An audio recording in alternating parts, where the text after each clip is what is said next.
So, To Be Serious has made a video uh, about science and religion, and she was at one point talking about how uh, I believe it was Richard Dawkins uh,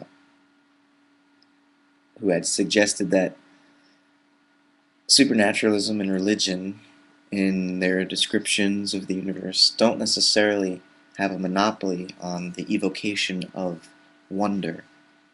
That science too can produce this sense of awe on the face of Uh, well, Dawkins gave the example of the magnitude of space, the depth of time, and the complexity of life. For Dawkins, uh, these notions evoke what he is comfortable calling a spiritual sense, a kind of spirituality.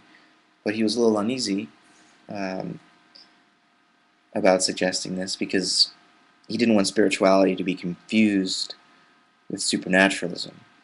Um, his For Dawkins, supernaturalism,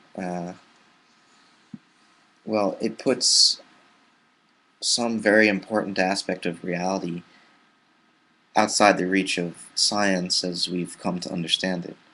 Um, Science investigates the natural world through sensory experience and reflection upon that sensory experience, along with logical deduction derived in relation to, or at least checked through continual application to our sensory experience.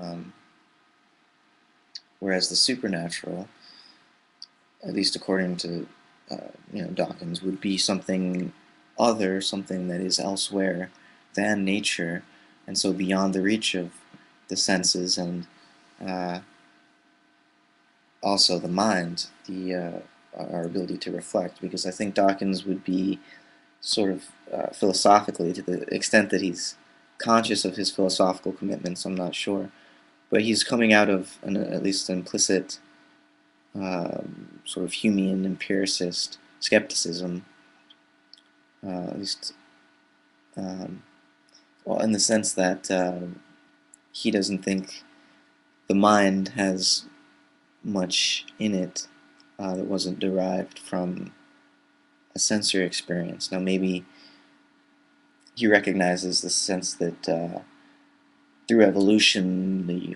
organism's nervous system acquires certain um, physiological uh, characteristics which um, allow this animal to tend towards certain instinctual behaviors, and that so a human being isn't sort of a blank slate a human child, when they emerge from the womb. There's many uh, instinctual vestiges which are already set in place, and so um, Dawkins isn't an empiricist in the sense that you know Hume or Locke may have been, but he still thinks that the human mind um, cannot think coherently transcendental ideas. We cannot know, uh, the divine hierarchies through our thinking, because there aren't any divine hierarchies. First of all, Dawkins would say, but also the human mind is too frail to even surmount such an intellectual mountain.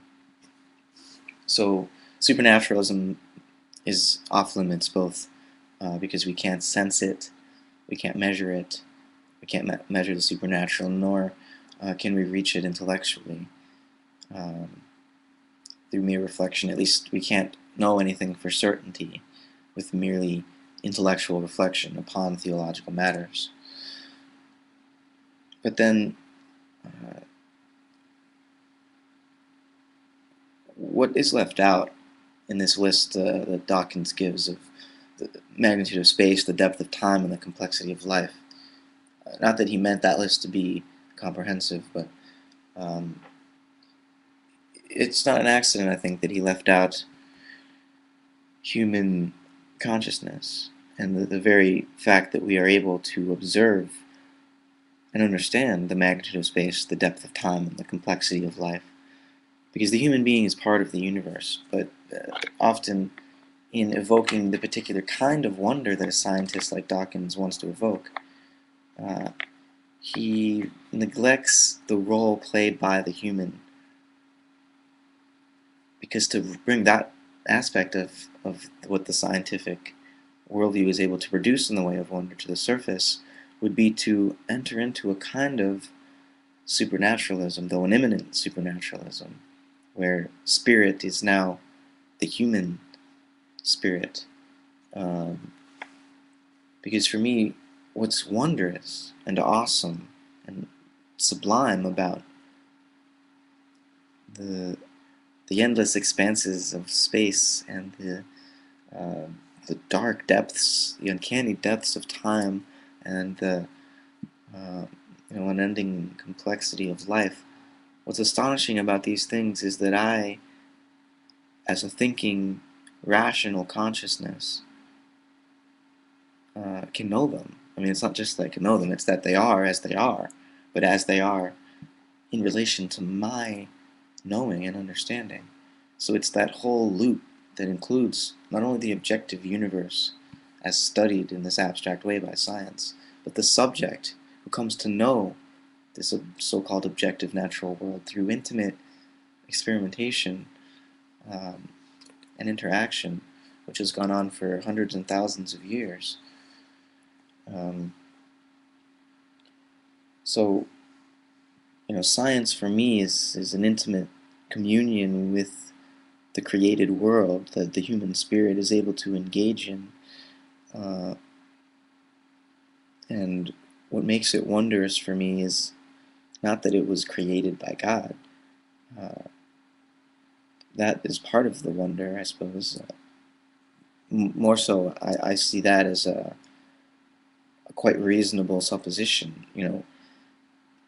The atheist will rely on physical cosmology to explain where all this came from, but they don't have any answers that are much better than God. And the atheist will make fun of this whole God did it idea, like it's so easy to throw out there. But no, no, I'm serious. Really think about this: that there is a universe which exists of such coherency and order. Uh, how do you explain that in a reasonable way that allows you to live a life full of goodness and meaning and value and beauty, and most importantly, truth? Uh, so for me, God is kind of a necessary uh, aspect of doing philosophy at all and thinking about experience, because without that center around which all else revolves, I have no basis for my own knowledge.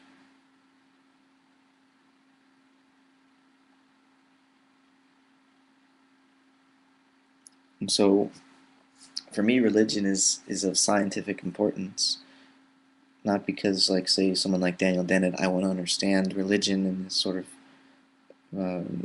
materialist, reductionist way, as sort of a byproduct of human frailty. Rather, I want to be scientific about religion and to develop a sort of spiritual science. And I don't claim to want to develop it myself. I think that there's a lot of help in our Western and the global tradition of all our wisdom traditions. Um, but a science of spirituality is important because the world revealed by the religious traditions of our species is a real world. Uh, it's just a matter of working out exactly how it relates uh, to those other aspects of reality studied through the scientific method. The human being has many senses, certainly the five outward-facing senses, but you know we have a conscience as well. We have a heart. We have an imagination, and we have a reason.